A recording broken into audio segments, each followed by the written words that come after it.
familiar drama, performed every day in every place where there are many more of some kinds of people than of others, where some people have an easy time fitting in because they're just like everyone else, while other people have problems because they're different. There are two kinds of characters in this story: the X's, the people who are found in large numbers, and the O's, the people who are scarce. The X's and the O's could be anybody. What makes people an X or an O simply is just how common they are in a particular place.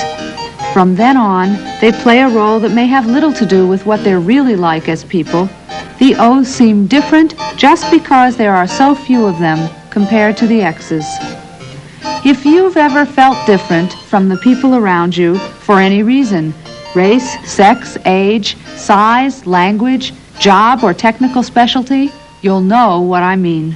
Let's take a look at a typical work group in an organization composed of 7 X's and 1 O and see what's going on. What happens to the only O in a group of X's? The first thing we notice is that the O stands out. The O is eye-catching. The O gets more of our awareness and attention than any one of the X's. We put a spotlight on the O. Watch what happens as the members of the group move around. As they move, it's the O we follow with our eyes. We notice where the O is, but we pay much less attention to where the different X's sit. The O's uniqueness gets it extra attention. We're distracted by the O. The O gets stared at. It's a novelty. People will remember more about the O than about any one of the X's. There will be more gossip about the O, more stories and rumors about the O. Did you hear what happened in Dallas?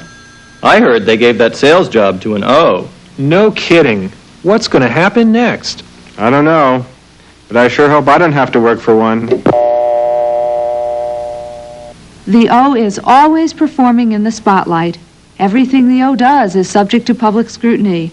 The O cannot hide its mistakes as easily as the X's can, and people make sure the O knows it. You are our test O. We're watching you to see whether you can handle this job. If you do well, we might get more O's. We've never had anyone like you before in this department. And we're all dying to know how it will work out. This scrutiny can make the O feel that it's walking a tightrope. Even the smallest mistake could be fatal. Sometimes the X's envy the O's for the special attention and publicity they get. After all, X's want to be noticed too, and it might not seem fair. But the O's greater visibility is not the kind that brings power and advancement, because what we notice first and foremost about the O is not its competence, but its O-ness. That's what we see first when we see an O. How odd it is. Sometimes people don't hear a word the O says. They are too busy just staring at it. And in conclusion, I urge you all to accept this proposal. You're such a good speaker. Where did you learn to give talks like that? It's amazing that someone like you could do that so well. I just want to tell you that I really enjoy watching you. Hey, wait a minute. What about the proposal? That's why onus is a burden. Thus, the O's get evaluated for two different things. First, whether they can demonstrate the same expertise as the X's, and second, how well they match the X's idea of a good O. Being the only or representative O also gives the O an extra job to do, serving as spokes O, talking for all O's. The O might be sent off to public events as a show O, for example, in meetings. What do you O's think about this? Or, We'd like you to join the committee to give us the O's point of view. or, Could you speak at our next program? We're devoting it entirely to the problems of O's. eventually, if the O does well, it will be expected to meet with every board or task force or planning group. I really think an O ought to be included. But we don't have any other qualified O's. For the O, this often results in overload. I guess those O's just can't take the heat. How can the O cope with these performance pressures? The glare of the spotlight, being noticed for the wrong things, and with being expected to live up to two standards: with having to do its own job and also to serve as token O. Well, O's have three choices. The first is overachievement. Doing more, better, and faster than any X. Becoming a superstar O.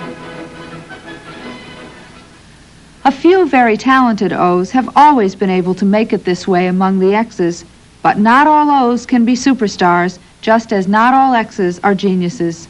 So it's not fair for organizations to insist that all of their O's be overachievers when most of their X's are just average. Of course, some O's who could be superstars wonder if it's worth it. I don't understand why I should have to work harder than everybody else just to keep my job. I need twice the credentials to get half as far. One way we'll know there's progress for O's is when so-so O's get the same chance as un-extraordinary X's. Some O's make a second choice, to try to look like an X, to blend into the crowd and become less visible by wearing X clothes, using X language, or acting like an X.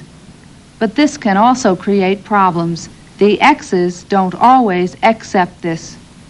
Why are you O's always trying to hide your O-ness? Why can't you just be yourselves?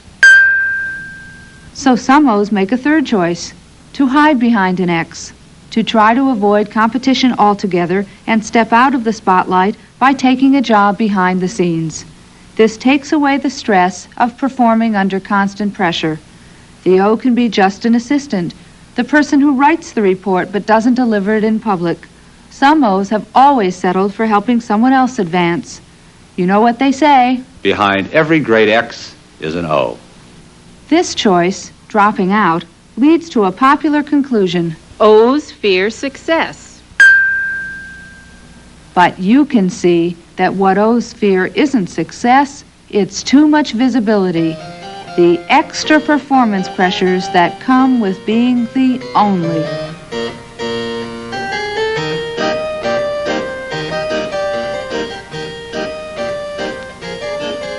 The second thing that happens when there's only one O in a group of X's happens to the X's.